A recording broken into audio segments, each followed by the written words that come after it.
حضرت عمر رضی اللہ تعالیٰ عنہ کا بیت المال سے وظیفہ۔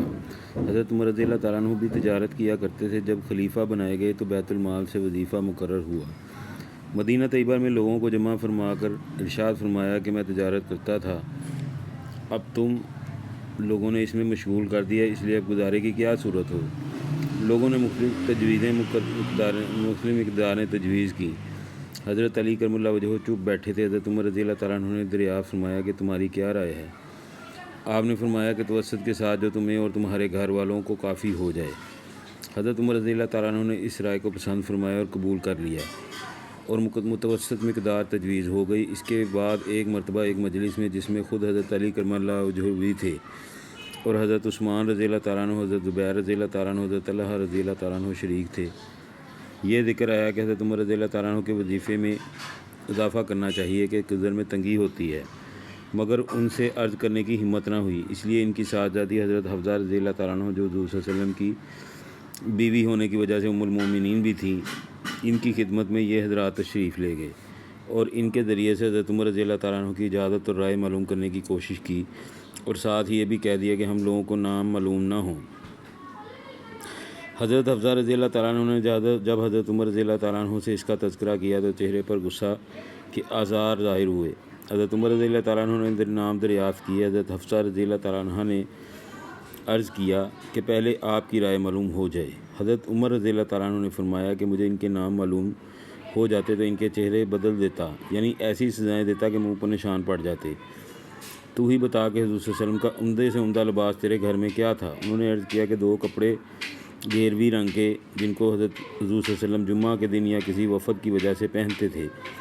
پھر فرمایا کہ کون سا کھانا تیرے ہاں عمدہ سے عمدہ کھایا؟ عرض کیا کہ ہمارا کھانا جو کی روٹی تھی، ہم نے گرم گرم روٹی پر گھی کے ڈبے کی تلچھی الٹ کر اس کو ایک مرتبہ چپڑ دیا تو حضور صلی اللہ علیہ وسلم خود بھی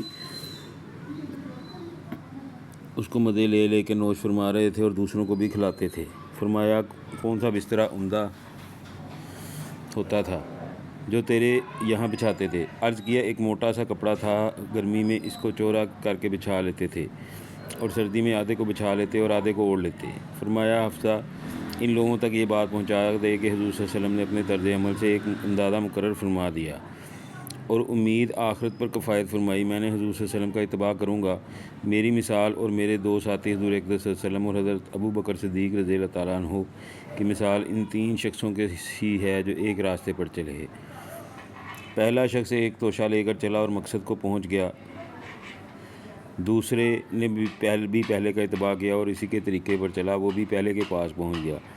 پھر تیسرے شخص نے چلنا شروع کیا، اگر ان دونوں کے طریقے پر چلے گا تو ان کے ساتھ مل جائے گا اور اگر ان کے طریقے کے خلاف چلے گا تو کبھی بھی ان کے ساتھ نہیں مل سکے گا۔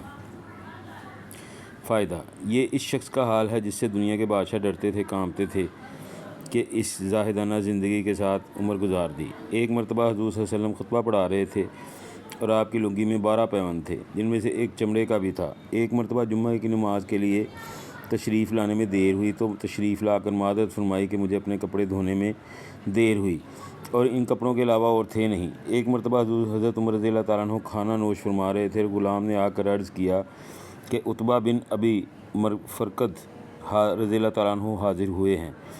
آپ نے اندر آنے کی اجازت فرمائی اور کھانے کی تواضع فرمائی۔ وہ شریک ہو گئے تو ایسا موٹا کھانا تھا کہ نگلا نہ گیا۔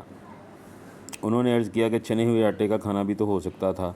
آپ رضی اللہ تعالیٰ نے فرمایا کیا سب مسلمان میدا کھا سکتے ہیں؟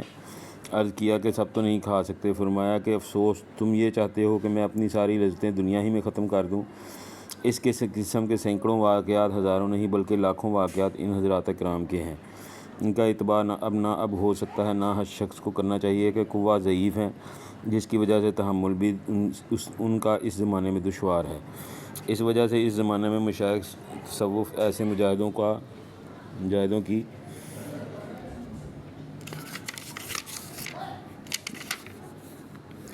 اجازت نہیں دیتے جن سے ضعف پیدا ہو کہ